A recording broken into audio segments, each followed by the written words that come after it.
Mirë mbrëma të gjithëve.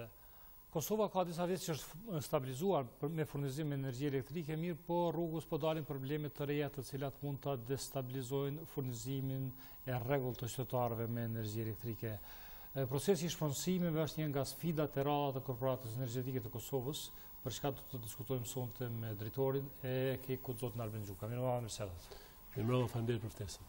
Zotë Gjuka, si po shkon procesi i shpronsimeve, kur kem parasysh që tash është një marrëveshje e përgjithshme sa i përket vlerësimit, kontratave dhe ujdis për të zhvendosur banorët e hatës dhe rajoneve përreth. Në cilin fazë të procesit dje keni paralajmëruar se disa familje veç janë kompenzuar, janë gas me 70 kontrata, a unë me detajzu pak a shumë, është kjo një problem real sa i përket rrezikut të furnizimit energji elektrike apo thjesht situata po egzagerohet? Jo, fatmirësisht munda me konfirmu se ky problem apo problemet që kemi pas udhës, ato që i potencuat edhe ju rreth lerës kompenzimit, mënyrës kompenzimit dhe problemet ose adresimit të ankesave dhe kërkesave të banorëve të fshatit Shpitull janë adresu, dhe ne me 26 dhjetor kemi fillu aktivitetet minerare apo rifillimin e heqjes së djerrinës apo dheut për të zbulu rezervat e para të Qymirit, pas një pengese ose një stagnimi diku afër 16 muajsh, dhe tash jemi në fazën e finalizimit përfundimtar. Ne atë zonë kemi ndarë 3 prioritete në 3 zona. Zonën e parë i kemi identifikuar 99 objekte banimi, edhe tonë është zona 2, zonat janë përfshime ose zona në quajmë e lindje perëndim, zona frontale ku atakohen ose ku punojnë eskavatorët e heqjes së djerrinës, flas gjithherë për etazhin e parë apo fazën e parë frontale të punës, dhe nga këto 99 domthonë struktura janë përfunduar identifikimi, është bë pak kompenzimit sipas marrëveshjes fundit të atë akordumit së bashku me banorët, dhe nga këto 99-74 kanë qenë përfunduar në ditën e premte. Edhe sot është do të punohet nesër dhe presim që nesër përmbyllet kjo zona e parë, por ky proces është pak kompleks, për arsye se për herë të parë aprovohet ose implementohet në vendin tonë në bazë të kornizës së politikave të zhvendosëse, dhe në kuadër të saj janë të intersektuara apo të involvuara shumë aktorë, dhe ky proces pak a shumë ka marrë një kohë, flas për përgatitjen e kontratave, për arsye se për herë të parë do kalohet përmes zyrës notariale. Dhe zyra notariale ka tash disa kërkesa shtesë në bazë ligjit mbi notarizimit që duhet banorët ose ata që do ta marrin pakën kompenzimit duhet të pajisen me disa dokumentacione që po marrin kohë. Deri tash momentalisht procesi është i përfunduar diku për 15 banorë, do thotë i kanë marrë javën e kaluar pakën e parë të kompenzimit, për arsye se i kanë përfunduar procesin e përgatitjes apo paraqitjes së dokumentave notarial para noterit, për arsye se ky është proces jashtë kontrollit të Korporatës Energjetike të Kosovës, do të thotë është proces mes noterit dhe palës e cila e merr pakën e kompenzimit, dhe për banorët e tjerë po vazhdon. Tonë të drejtën ne prioritet i kemi dhënë lagjes Merena, për arsye se bagerët ose ekskavatorët tonë, ku flas për ekskavatorët, flasin për pajisje shumë mëdha, kanë qenë edhe janë momentalisht duke punuar afër shtëpive të tyre, dhe për të inspektuar ose për të përmbyll si kriter, për arsye se ne duhet të pajisim edhe me licencë, i kemi dhënë hapësirë kësaj lagje dhe po vazhdohet me lagje të tjera, dhe shpresojmë dhe besojmë që brenda këtij muaji do të jemi të gatshëm të kompletojmë gjitha marrëveshjet për gjithë banorët e asaj zone. Sa familje kryesisht mund të shpronsohen për gjatë kësaj periudhe përse po folni ju? A janë këto 90 familje, 90 objekte, apo është i gjithë fshati Shpitull me 90 familje? Jo, edhe herë të kam qartë.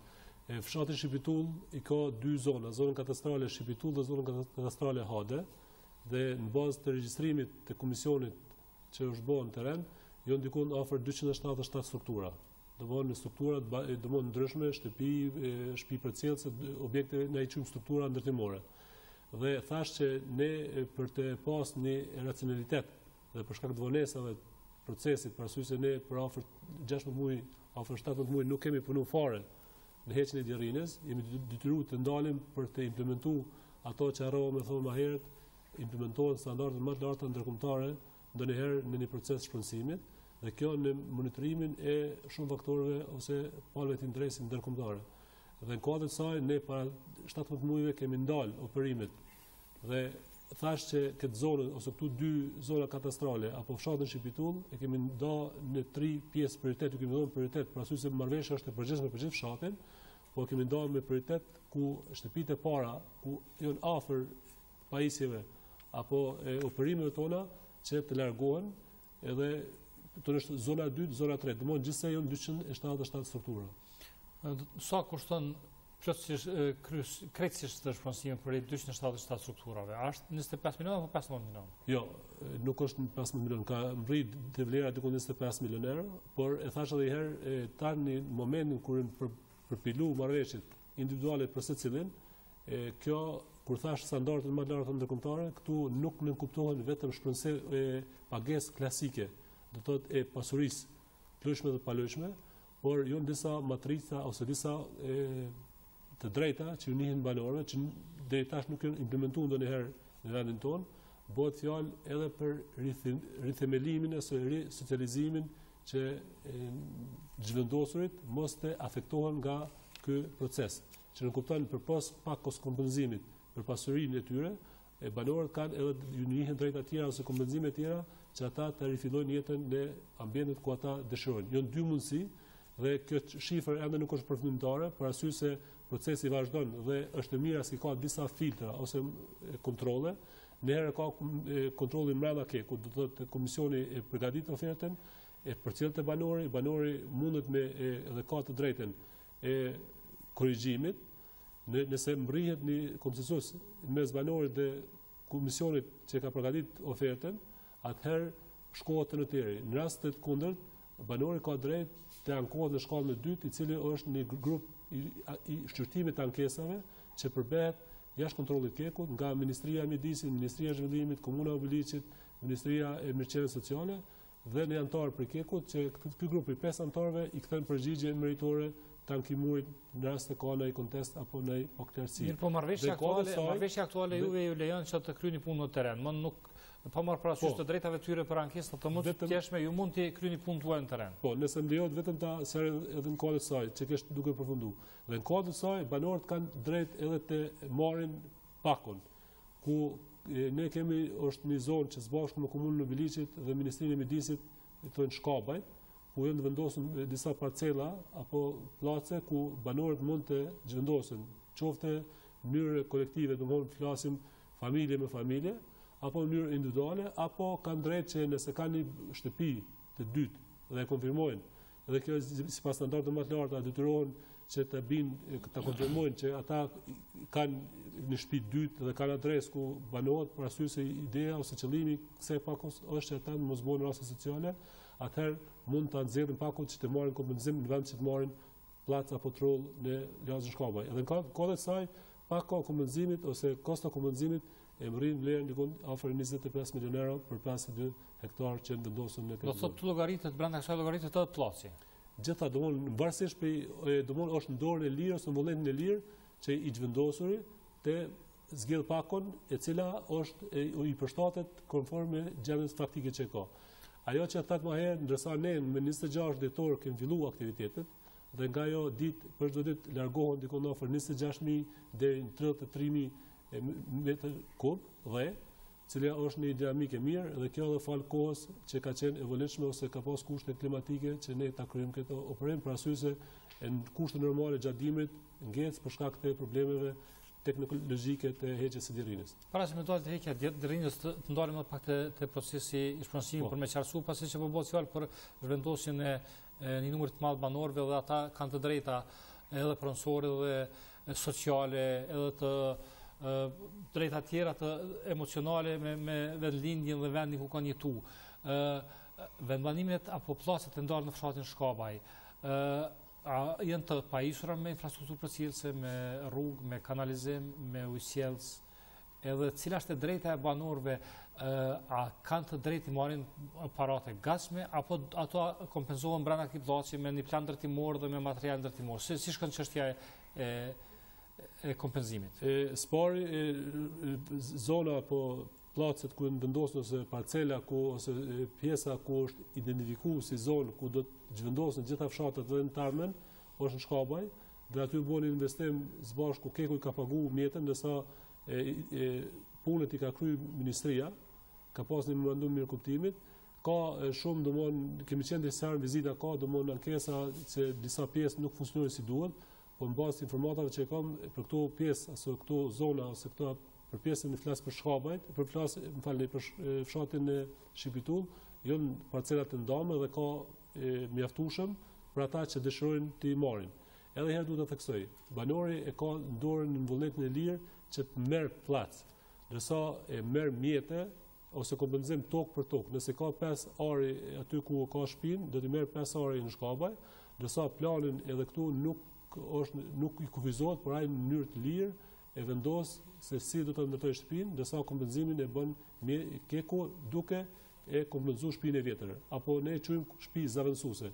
Nëse ke pasur një shtëpi 100 metra katror, e pa kohë në kupton që përpas përfitimeve të tjera, kjo shtëpi zavendësuese do të ndërtohen në placën e ri apo zonën e re që quhet Shkabaj.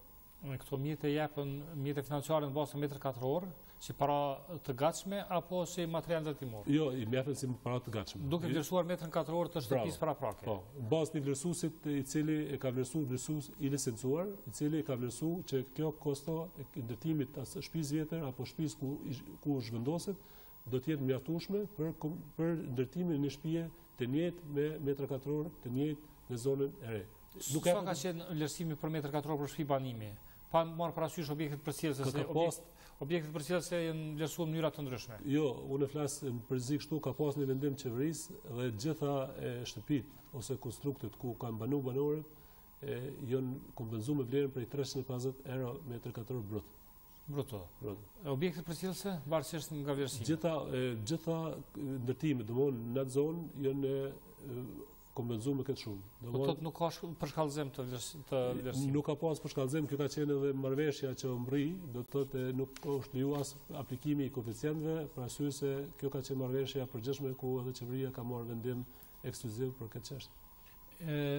Do të shkojmë prej fillimit pjesë e këtij procesi, si ndodhi që nuk është vetëm Keku, pjesë edhe aktorë tjerë, Ministria e Ambientit, Komuna e Biliqit dhe shumë institucione tjera që kanë qenë të ndërlidhura në këtë proces, po si ndodhi që të rritet kaq shumë kostoja e shpronsimit nga 5 milion në 25 milion? Është përkeqëardhje ajo që ka ndodhur, po më përkeqëardhje është që po ndodhet këtë ditë, besoj flas për javën e fundit. Ne kemi pas një pako ose një vlerë të kompenzimit në vitin 2012-2013 ku kemi filluar procedurat e shpronsimit, për arsye se ne kemi dashur kalohet si ndërmarrje publike kalohet përmes ligjit të shpronsimit, dhe në kohë Ministria e Mjedisit ka intervenuar dhe ka ndërhyrë që është dashur të shkohet sipas KPZ-s ose Kornizës Politikave Zhvendose, të cilat për herë të parë aplikohen vendin tonë. Dhe në kuadër të saj kosto 4.5 dhe 5 milion euro ka shku në vlerën që thash më herët afër 25 milion euro, si rezultat i ndërtimeve ilegale që kanë ndodhur në ndërkohë. Është përkeqëardhje edhe pse institucionet përkatëse për arsye se 3 vendimet që atë zonë shpallën si zonë me interes nacional. Parlamentit, 2 vendimet qeverisë 2009-2011, edhe aty në vendim janë të identifikuar se cilat institucione janë përgjegjëse për me mbikëqyr dhe me mos me leju ndrimin e gjarës faktike.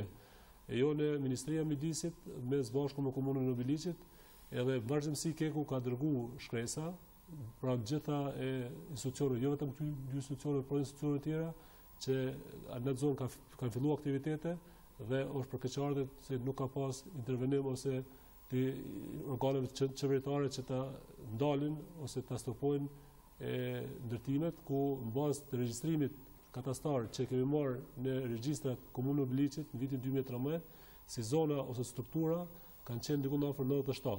Ndërsa ajo që tash edhe besoj që shihen edhe për imazheve satelitore kanë vrinë në vlerë ose në sasinë diku në 200 struktura 277. Edhe kjo për një kohë shumë shkurt diku afër 6-7 mujore, jo më shumë. Janë trafishuar numri i shtëpive të ndërtuara. Ndërtimi apo zonat përreth aty asaj zone ku ne kemi ofruar. Është apo jo Kosova në rrezik për shkak të rezervave të thëngjidhur që kanë tash për prodhim? Sa kohë duhet korporatës energjetike të Kosovës që të kalojë tek rezervat e shfrytzueshme? A ka shumë djerina të mbetura? Si shkon procesi deri te sqasja në thënëzillën e pastër për djegje? Ne spari me datën 26 dhjetor, ku kemi filluar aktivitetet, ku kemi ristartuar aktivitetet, më njëherë pas 4 dite, kemi futur në operim edhe një njësitë Kosovës B, dhe momentalisht operojnë diku me 86% kapacitetit maksimal që e kemi. Dhe ideja dhe tentimi jonë është që ta mbajmë gjatë gjithë muajit janar, vetëm në raste kur kemi ramit të mëdha temperaturave. Ramit të mëdha temperatura konsiderojmë temperaturën në -10 gradë, atëherë ne do të fusim edhe një njësitë Kosovës A, jo vetëm sa i përket prodhimit, por edhe mbrojtjes së pajisjeve. Dhe unë mund të konfirmoj se me këtë dinamikë që po vazhdohet, kemi evituar një situatë krizës, për arsye se ne nga 15 dhjetorit deri me datën 15 nëntor deri me datën 30 dhjetor ne kemi punuar me kapacitet përgjysmuar, duke dashur që të mbajmë ose të shfrytëzojmë rezervat e fundit që kemi pas, ato edhe në depo, po dhe rezervave në teren, dhe me këtë dinamik ne presim që 6 muaj na duhen për të krijuar rezerva të reja. Por falë një pune ekipore që u bo, sidomos në minera, ne kemi arritë që të punojmë jashtë planit operativ ose vjetor që kemi duhet plan të dizajnuar, dhe kemi marrë edhe diku në 300.000 tona tjera në nxjerrë një pjesë të asaj miniere, dhe ne mendojmë dhe besojmë që nuk do të kemi ndonjë problem sa i përket operimit me këto 3 njësi, por edhe kohë pas kohe do ta fusim në njësinë e 4, dhe në kodën saj edhe në bazë dinamikës që po shkon edhe asaj që thash për 26 dhjetor deri më tani, ne besojmë dhe e konfirmojmë që është evituar dhe të kaluar një krizë.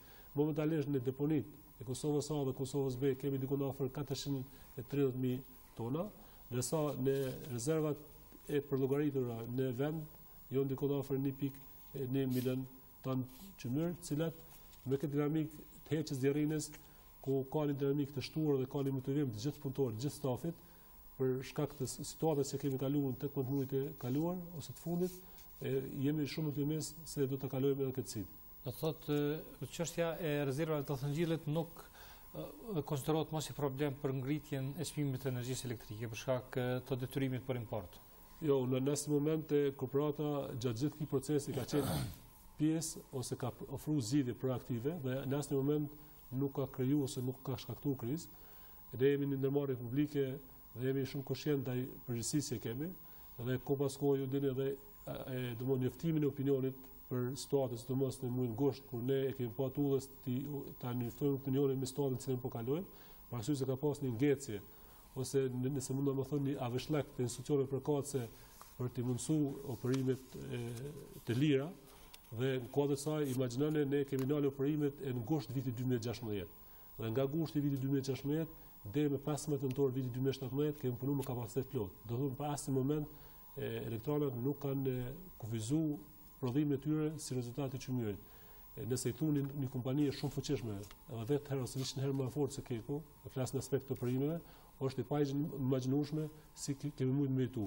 Kjo fali pune ekipore që është bërë vazhdimsi, sidomos 4 vite, 5 vite të fundit, dhe në kuadër të saj ne kemi arrit që të shmangëm diçka që vërtet ka qenë shumë e rëndë për vendin tonë.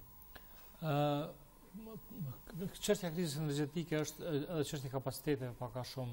Kosova po hyn në një fazë të rëndësishme me ndërtimin e kapaciteteve të reja që është kompetencë jashtë korporatës energjetike të Kosovës. Mirë po, to bloqet që ta shijojmë në agjendën në kuadër të termocentraleve e kanë jetën shumë të shkurtër dhe kanë punuar për një kohë mjaft të gjatë. A keni apo jo plane se si t'ju zgjatet jeta Kosovës B apo bloqeve të Kosovës A, të cilat sipas rekomandimeve të Komisionit Evropian është dashur të dekomisionohen dhe të mbyllen? A po hyn Kosova në një fazë të paqartë të funksionimit të termocentraleve dhe bloqeve të tyre? Faleminderit shumë për këtë pyetje, është shumë pyetje qelluar për arsye se shpesh po ka keq kuptim ose kur flasim për korporatën energjetike të Kosovës, shpesh shumë njerëz e kuptojnë që ne bëjmë politikë energjetike.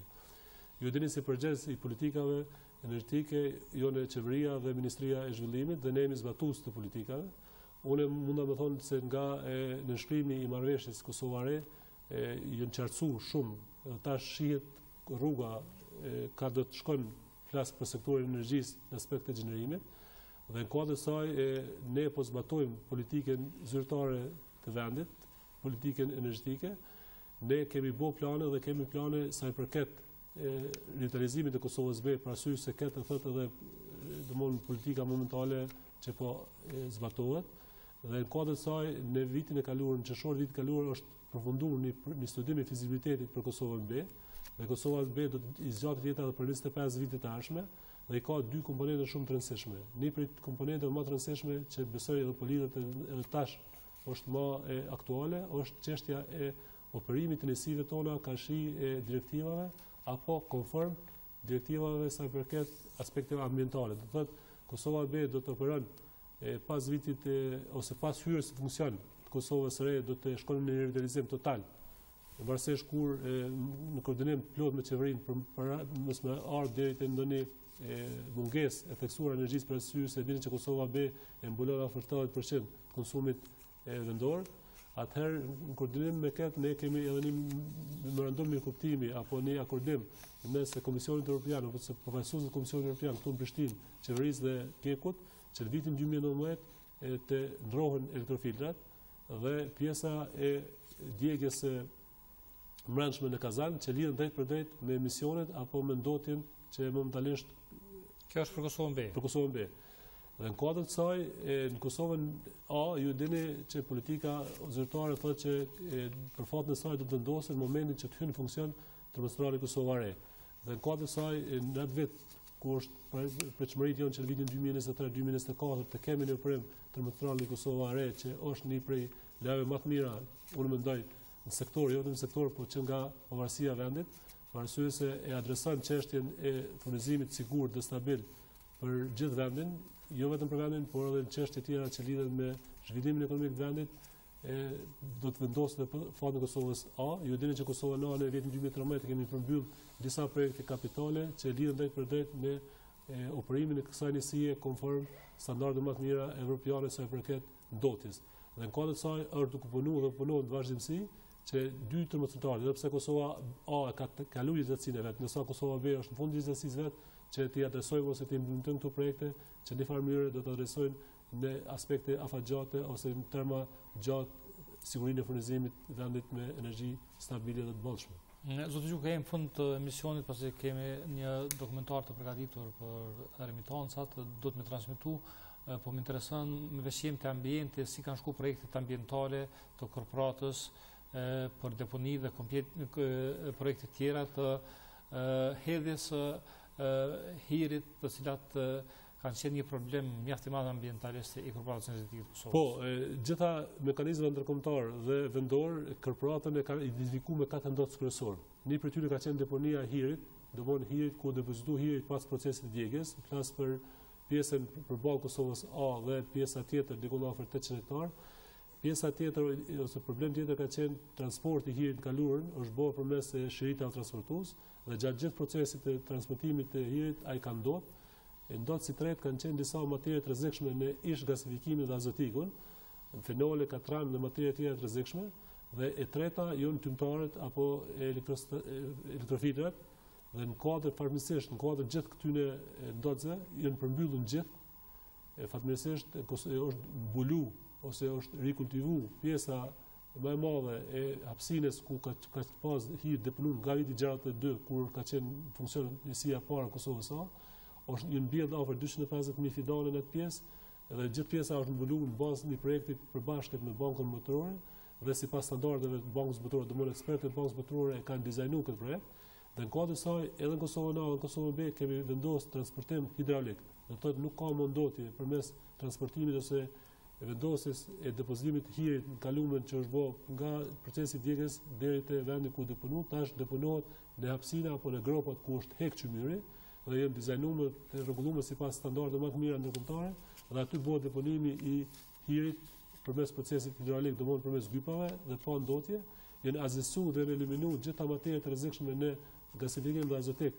Dhe një pjesë është shkatruar në vend, një pjesë tjetër është bërë në vend të treta, dhe e katërta ajo që tash në vitin 2013 ne kemi instaluar në elektrofiltrat 3 në Kosovën A3, 4 dhe 5 dhe emisionet në ato elektrofiltra janë afër 50 mg nga 1100 mg që kanë qenë për një metër normal.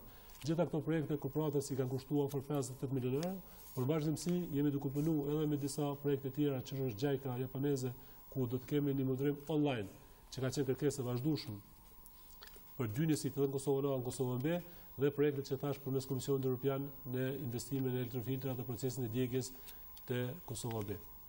Zotë Gjuka, faleminderit shumë për kohën dhe komentet që kënaqëm në subvencion. Ishte në knaqësi, u mundum pak a shumë t'i adresoj këtu çështje dhe herë faleminderit për ftesën. Faleminderit, unë ju ftoj që të ndjekim një dokumentar për remitanca dhe diasporën i cili është përgatitur në Zvicër dhe në Gjermani. Faleminderit, mirupafshim.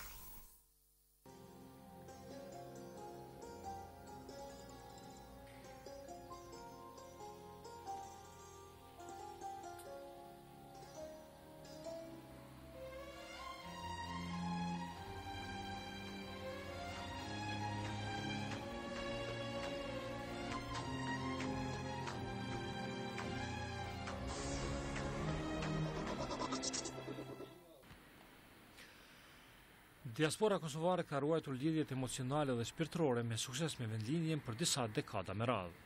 Si rezultat i lidhjeve të forta mes këtij komuniteti të madh dhe vendlinjes apo prejardhjes, Kosova ka pasur shumë përfitime materiale dhe profesionale. Sipas statistikave zyrtare të cilat tregohen përmes transaksioneve të institucioneve financiare, diaspora jo ndërgon në Kosovë çdo vit më shumë se 600 milionë euro. Kjo shifër është rritur nga viti në vit dhe përfaqësuesit dhe afaristët që janë pjesë e komunitetit të madh të diasporës mendojnë se tash për tash nuk ka tendenca të rënjes. Mirë po ata mendojnë se kjo nuk është vlera e vërtetë e dërgesave monetare që diaspora dërgon dhe investon brenda një viti në Kosovë. Kryetari i rrjetit të bizneseve shqiptare në Zvicër Cmimi Sufi thotë se është 2 fishi e ndoshta 3 fishi i kësaj vlere që diaspora dërgon brenda vitit në Kosovë. Unë kam dëgjuar disa herë në mediat në Kosovë flitet me të madhe se remitanca kalon 500, 600, 700 milion, do thotë kjo është një shifër absurde. Unë nga këndvështrimi im besoj se Kosovën e man mërgata, do thotë mërgata sidomos e Evropës, për shkak se 1/3 e Kosovës është vetëm në Gjermani dhe në Zvicër. Mund të kaloj shifrën mbi 700.000 shqiptarë. Shqiptarë do dhënë këtë pas luftës dhe pas dëbimit forcave sërbe nga Kosova, një interval kohor kanë qenë amulli, do të se çfarë do bëhet me ne, a do rikthehen riadhësohen gjërat të tilla që i kemi andru ka herë. Dhe kem pasë këtu, kem bërë 2-3 dekada punë dhe këtu kemi lëshu rënjët, këtu kemi fillu të integrohemi dhe brezi 2 dhe brezi 3 do thotë janë tërësisht të integruar. Kështu që këto 15 vitet e fundit shqiptarët kanë prosperu jashtëzakonisht. Kanë flitet, do thotë nuk kemi një shifër të sakt, vetëm sipas disa informacioneve nëpërmes të sindikatave dhe organizatave tjera, llogaritet që t'jenë mbi 5.000 biznese shqiptare, do thotë në Zvicër. Shqiptare 100% do thotë të filluara nga 1 punëtor deri në 1.000 punëtor. Ne shpresojmë të ardhmen me pas pak ma përkujdesje për neve. Unë besoj që mërgata ka një potencial shumë të madh që mundet me ndihmu atij vendi edhe jemi të bindur se edhe sot i ndihmojmë vendin. Domethënë nuk është që kemi ndërprer. Ka rarë ritmi pa në krahasim me vitet e mëparshme, mirë po nëse krijohet hapësinë për bashkëdhëtarët, ne jemi të gatshëm çdo herë me ndiku edhe me ndihmu në atë vend. Dhe besoj që jemi faktorë që ndihmojmë atje. Është evidenca zyrtare tregojnë për dërgesa apo remitanca si quhet në gjuhën profesionale financiare të diasporës prej 600 deri në 700 milionë euro në vit. Këto janë vetëm të evidentuara nga institucionet financiare. Ju personalisht a keni dërguar herët holla mjete përmes institucioneve financiare? Shumë pak, do më thoni se llogaritim në atë që kemi dërguar atje përmes aty në postave apo ku ta diu në Western Unionit apo bankave ku ta diu në do të mund jetë 10% që aty në çka i dërgojmë. Mund me marrë parasysh nëse jenë dërguar. Kjo përvoja të tjerëve.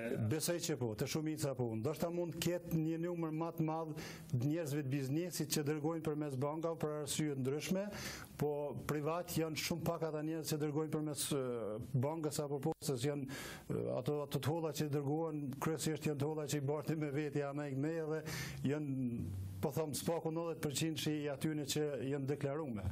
Do me thonë është 2 apo 3 fishë atyre? Sigurisht që duhet jetë 2-3 fishë atyre që janë deklaruar zyrtarisht. Diaspora jon ka ndërtuar shumë kapacitetin duke depërtuar me idetë dhe punën e saj në sektor të ndryshëm të ekonomisë zvicrane. Tash pothuajse secili kanton ka kontrata direkte me kompani të themeluara dhe të udhëhequra nga qytetarët tonë që jetojnë dhe punojnë në shtetin helvetik. Bizneset e kosovarëve kanë filluar të fitojnë besimin edhe të qytetarëve të komuniteteve të shumta që jetojnë në konfederatën shumë komshe në Zvicër. Mirë po përfaqësuesit të interesit të bizneseve shqiptare në Zvicër dhe vetë afaristët tanë atje mendojnë se ka shumë hapësirë që të ngritet bashkëpunimi në mes bizneseve shqiptare, e cila njëkohësisht do të ngrisë edhe performancën dhe përfitimin e bizneseve shqiptare në Zvicër. Fatkeqësisht që shqiptarët në kantone në rreth ku punojnë ka një bashkëpunim të ngushtë me njëri tjetrin, po jo një bashkëpunim global në përgjithësinë Zvicër.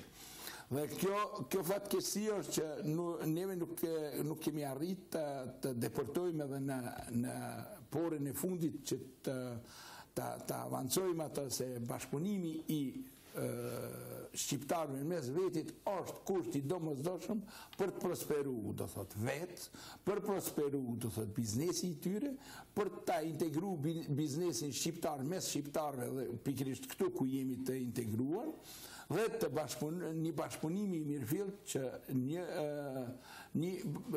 bashkëpunim i mirëfillt që do të krijonte shumë profit më të lartë se ato që ekziston deri sot.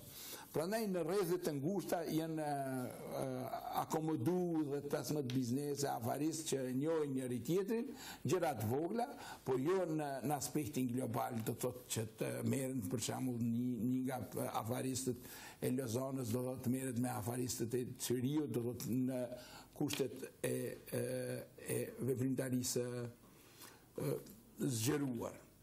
Shembull konkret, ne kemi shumë afaristë edhe këtu në Zvicër që veprojnë në Kosovë, do thotë, veprojnë në Kosovë dhe janë të suksesshëm, jo vetëm në Kosovë, janë të suksesshëm edhe në Evropë. Këtu në këtë drejtim ka mungesa fatkeqësisht. Unë po ta marr një shembull konkret, kantonin Luciani janë diku rreth 15.000 shqiptarë sipas statistikave. Edhe një analizë shumë e shkurt, më thonë rreth 15.000 vetëve, nëse vetëm 10% bashkëpunojnë me veti, janë diku 1.500 vetë. 1.500 vetë, se cila firmë ma madhe në Zvicër nuk i ka 1.500 antarë ose kandidatë ose punëtorë. Mera me manë s'ka bërë me 1.500 vetë, lunë rrëllë komunin, rrëllë në kanton, ku dush mund është me bërë ligje këto. Fatkeqësisht nuk është bashkëpunimi aq e mirë, po unë shpresoj që ndardhmen gjeneratat e reja që janë shkollu s'paku këtu, janë rrugë të mirë, edhe besoj që ai kvaliteti ty në ka më po ndardhmen në bashkëpunim, se këtu edhe Zvicrant, edhe vendalit nëse të shohin që je i lidhur, nëse të shohin që je i bashkangjitun me tonën edhe ki dhe përkrajen më të madhe. Na e dim secili që jeton këtu që çfarë komunikimesh ose marrëdhënies kanë ta në veti, ndërsa na jemi krejt diçka tjetër. Domethënë, nëse ne nuk e arrijmë pas komunikimin ose marrëdhëniet me i bonën me veti, nuk mundem me kon çaj zot, po nëse pak a shumë ja arrijmë që të bashkohem, atëherë sigurisht se ka më pas rezultate të jashtëzakonshme. Shteti i ri i Kosovës do të ka halle shumë, nuk është me pak halle. Dhe këto halle që ka Kosova janë shumë të ngatruara. Aq më tepër do të nga këndvështrimi im nuk ka pas asnjë qasje do të pozitive për këtë brez që po zhvillohet në Kosovë. Këtë gjenerat të art që ka Kosova këtu nuk e shfrytëzon. Aq më tepër ne jemi ura e fundit që mund t'i lidhim brezin ton me brezin e ri dhe po shkëput kjo urë pastaj do jetë më keq për Kosovën. Do jetë më keq për atë dheun ton, do të thotë Shqipërinë, për shkak se ne jemi ura lidhëse ndërmjet brezit të ri këtu dhe brezit atje që kemi lënë. Dhe në këtë drejtim do thotë shteti nuk ka bërë një qapje pozitive, aq më tepër nuk ka bërë një studim të mirëfillt edhe të rritë të reja tona do thotë që studiojnë Tunis nga San Galeni deri në Gjenevë. Të gjitha universitetet më herët i kemi numëruar studentë në gishta, sot kemi një ushtri të tërë studentëve deri te ligjerues më të mirëfillt që ka Zvicra. Prandaj këtë këndvështrim do thotë shteti nuk ka bërë qapje pozitive për të integruar ose për të ofru një lidhje shpirtërore, do thotë, me vendin. Kapacitetet biznesore dhe numri i madh i diasporës kosovare në Zvicër mund të sjellë shumë përfitime ekonomisë kosovare. Përveç dërgesave të parave dhe përvojës, ata po tregohen të suksesshëm që të shërbejnë edhe në eksportin e produkteve kosovare në tregun zviceran. Kosova Wine, një produkt në origjinë nga Kosova që prodhohet në Rahovec, ka filluar që të shpërndahet në restorante dhe marketet e këtij tregu. Megjithëse Zvicra është një treg shumë i ashpër me qindra e mira produkte të këtij lloji, përfaqësuesi i Kosova Wine për Zvicër kujtim Krasniqi, po beson se do të dalë me sukses që ky produkt të fitojë besimin e klientëve në këtë shtet të pasur. Ai thotë se kualiteti i produktit dhe suksesi i madh i gastronomëve kosovarë në kanë Zvicrës i japin një shans të mirë që Kosova Wine të ketë shiri në treg. Ky produkt operon në Zvicër me 7 lloje të ndryshme të verërave dhe deri tash është pritur mirë nga konsumatorët. Zakonisht është mirë të prit fillimi kanë si çdo herë është i mundshëm, i zërshëm. Po jashtëzakonisht është ka pritet mirë. Për shkak se për fat edhe gastronomët tonë shqiptarë që janë të shumt, janë të motivuar. Me shtet një produkt Kosovës, me shtet një produkt të dheut, po gjithashtu dhe klient e gastronomëve tonë shqiptarë me gjas qef e marrën edhe kërkojnë një produkt për Kosovës, si që është Kosova Wine. Është edhe qëllimi jonë, jo veç me prek të thotë diasporën apo bashkëdhetarët tonë. Qëllimi është të prekëm sidomos marketet zvicerane, sidomos edhe restorante, hotele zvicerane. Ndërkohë besoj edhe shpresoj, po jo me bindu që do t'i prekim edhe këto, a këtë lamin.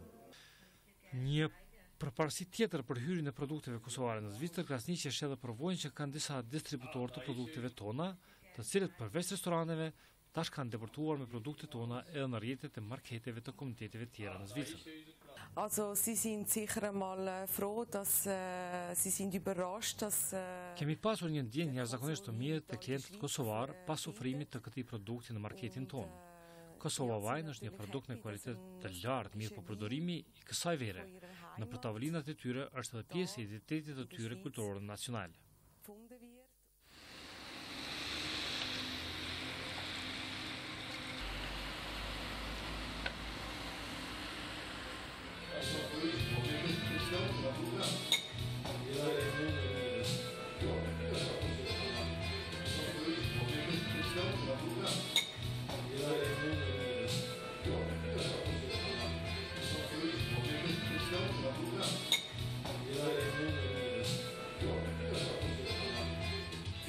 Megjithatë, asnjë nga gastronomët kosovar tash nuk hezitojnë që të prezantojnë produktet kosovare para klientëve të tyre.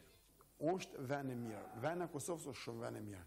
Mua dhe zvicerant, kom pas edhe amerikan, kom edhe lloj gjendve se unë ja preferoj vendin e Kosovës dhe më thonë më dhajnë komplimente shumë të vaja, pse se vena se të vjen është në podrom të onë. Prej podromit e kom frigon se mund temperaturën mos shumë të 18 gradë. Vena kuqe. Vena bardh shkon të 1 gradë dhe 5 gradë. Dhe shumë dhënë komplimentet forta për vendin of Kosovo. Une, të më thonë, edhe ndaj have, për Kosove, si kena në këtë tava dhe këtu, në shumë gjindë nuk i din për parë me përvue. Po, kur të vinë me përvue, thonë, edhe shqiptarët tonë, thonë kompliment. Po, përvue nuk është, adhe nuk mund me vlerësue. Sa mund me përshtat shijen e venave me ushqime? Shija vena, unë dhe më thonë, vena bardh me salat që bane, me 3 lloj të djathra, me flija dhe liqenik, shkon shumë bukur. Po vena kuqe le të shkon me një mix, e kena mix grillin, se kena ty 4 llojt mishit, të më thonë si vlerën e qebapa peskavica dhe sujuk, edhe mish vishi. To shkon shumë bukur, me loti, kurse pine në kjo shkon pak si me tava. Unë gjithmonë, si shkojnë me tava, ja preferoj pine në onë. Po si shkon me mish, ja preferoj me lotin. dhe shumë të kënaqëm, shumë të kënaqëm. Na, do më thonë, nuk e kena të sot vendin e Kosovës, por kena dhe vendin italiane. Po, mos shumë ti e preferojnë edhe Zvicrën, tash automatikisht e lypin vendin e Kosovës. Do më thonë, se imazhi ka shku qash nelt, se e lypin automatikisht kur të vinë, thënë na dojmë vend Kosovës. Diaspora jonë përveç aktiviteteve në Zvicër si dhe dërgesave të rregullta shumë herë ka tentuar që të bëjë edhe investime direkte në Kosovë. Gjevat Sadria është një nga investitorët që tash po provon të transferoj përvojën e tij të sigurimeve nga Zvicra në Kosovë. Na kalojmë jashtëzakonisht mirë sepse se jetojmë bashkëpunimin më të madh do thoya diku 80% klientelës se kemi prej Ballkanit, në përgjithësi shqiptarët. Kalojmë mirë.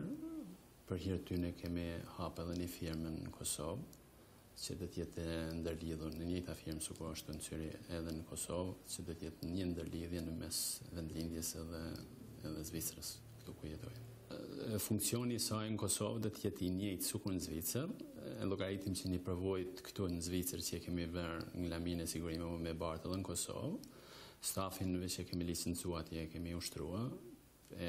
Tash vetëm jemi në aplikacion të licencës, llogaritim dikon që ka marrë si me startue edhe atje.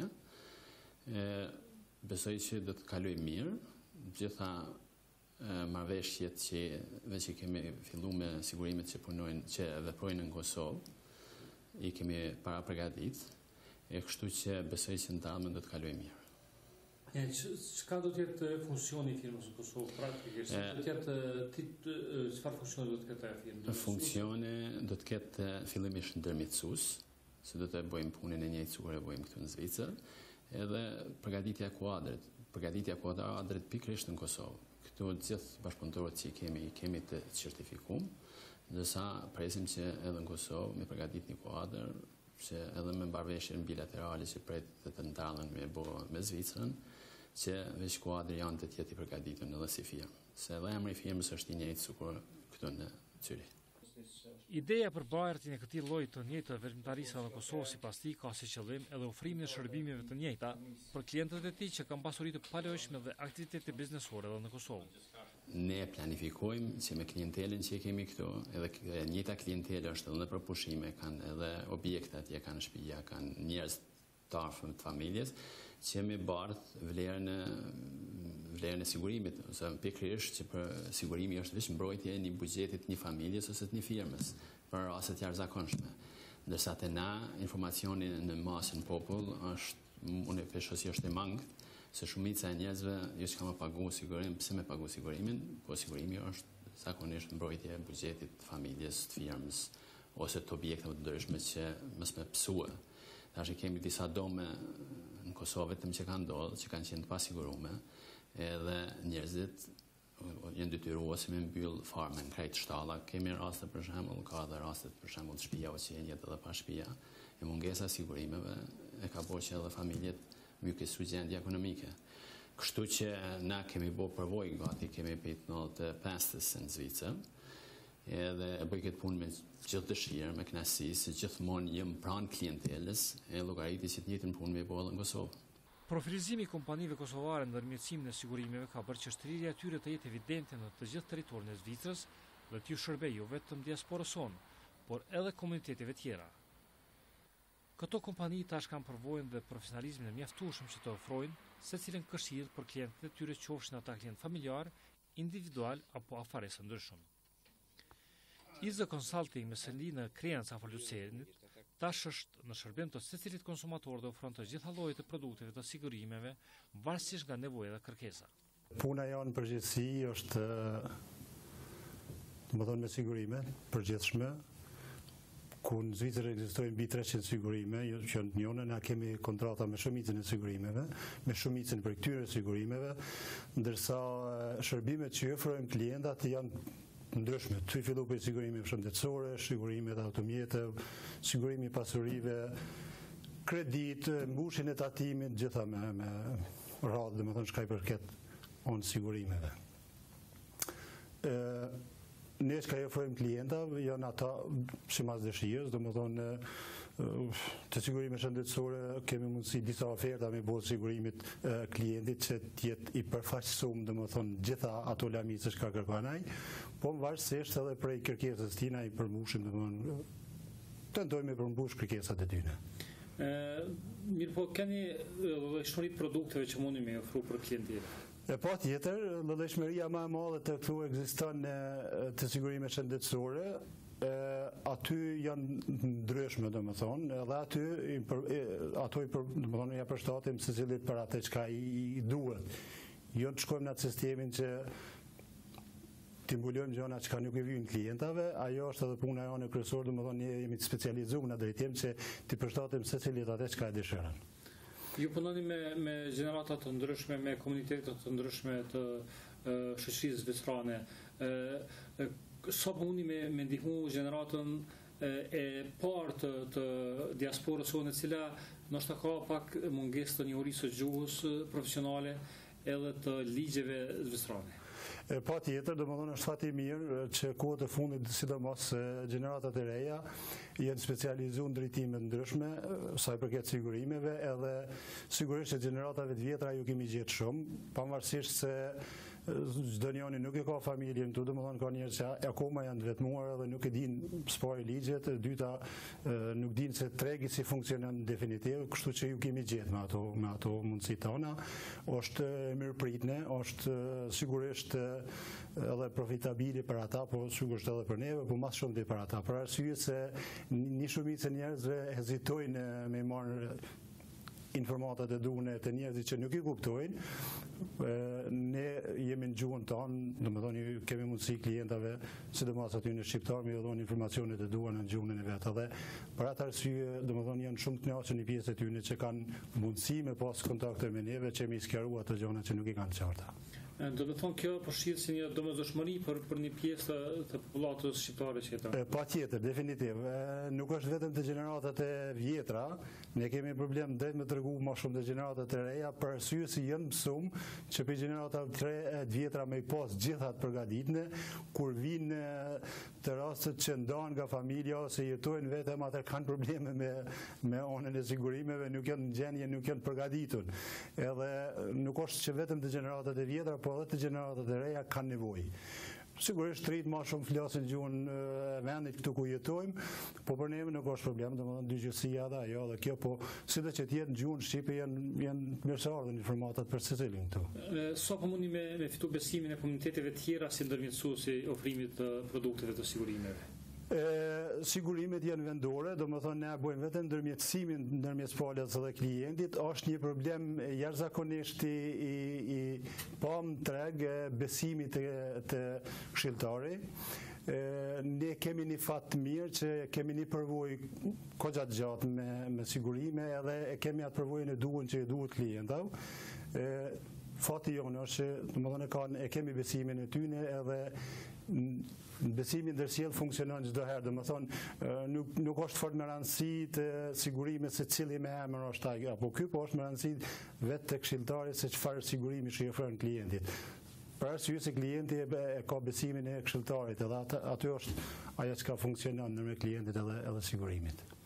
Ku jeni të shtërim kryesisht kur çdo aktivitet në Juva, po në një rajon caktuar në disa kantone apo në kantone të ndryshme? Kryesisht ne jemi me qendrën Lucern, domethënë kantoni Lucernit me rrethin, qendrën Zvicrës Gjermane, shka i thojmë këtu, po kemi klientur gjanë, domethënë ty përfshinje rreth kufinit me Gjermaninë, kufinit me Francë, kufinit me Itali, kemi klienturën tonë atje, se kemi edhe këshilltarë tonë ndamën e për kantonet tjera, kështu që kryesisht jemi në centralë Shvajç, ka i dojnë tanë, qendrën Zvicrane, po jemi të përfshime edhe në për kantonet tjera, jo domosdoshmërisht në qendrën Zvicrane. Apo mendoni me zjeru gamën e produkteve, apo kompanitë në cilat punoni kanë mjaftueshme produkte që kompanitë kanë mjaftueshme produkte, megjithëse çdo herë del diçka e re, për atë arsye kemi edhe shkollimet adekuate për çdo vit, domethënë kurset e zakonshme që duhet patjetër me i vizitue. Aty marrin informacionet për produktet e reja që i qesin treg. Janë pak më të hezituar klientët kur janë gjanat e reja, kanë qef me pas domethënë përvojat e kaluara kaluar se si, po megjithatë këta janë të matën kur i qesin prodhimin në treg edhe e din për çka bisedohet, japin garanci, kështu që nuk është ndonjë problem i madh nëse ti si këshilltar din me përvecuat atë produkt që në treg më koni i vendosur mishit. Patjetër. Qysh po e shpërndani më shumë informatën përmes takimeve direkte, rrjeteve sociale apo përdorni kombinimin e formave për me shpërnda informatë? Drejt me të kallëzu veç përmes punës. Puna është ajo që i bjen rezultatet të na. Zakonisht është bërë një traditë, si që dinë edhe bashkëdhetarë që jetojnë tu, po edhe vetë prej atje janë njerëzit informuar që kanë telefonata të rregullta për me lënë terminit. Të na është e kundërta, nuk ka ndodhur asnjëherë me organizu dikon që të lënë terminin për neve, për arsye se puna jon i bjen klienturën, e ka zgjenuar rrethin. Kemi diku mbrana vitit çdo vit, po mendoj, rreth 1000 klienta të ri që janë vetëm produkti i punës që e bëjnë. Domethënë, në gjuhën gjermane i thonë empfehlungen, domethënë që njëri e lajmëron reklam i bën reklam tjetrit, edhe kur fitohet besimi klientura patjetër është e sigurt. Po them edhe një herë, nuk është me rëndësi fort te klienti se çfarë sigurimi, po me rëndësi është kujt i besojnë. Edhe me ato kemi arritë që ty zgjenu klienturën, ty rrit besimin edhe nuk e kemi pas ndonjëherë problem. Domethënë, rrjetet sociale këtu nuk përdoren as fort sikur të na, domethënë Facebook, Instagrami, këto gjëna i shikojnë njerëzit sa për kurreshtje, po jo ndonjë rezultat caktuar. Kurse puna që e bëjmë e bën tjetrin që ndihet i kënaqur edhe bën mikun, shokun, dashamirin, kolegun e kështu me radhë. Gjenerata e krijimit të këtyre bizneseve që sot operojnë në Zvicër konsiderohet si gjenerata e artë për shkak të lidhjeve emotive që ka me vendlindjen, e cila po ashtu është një nga shanset më të mira për ekonominë e Kosovës nëse i kushtohet vëmendje dhe i jepet hapësirë.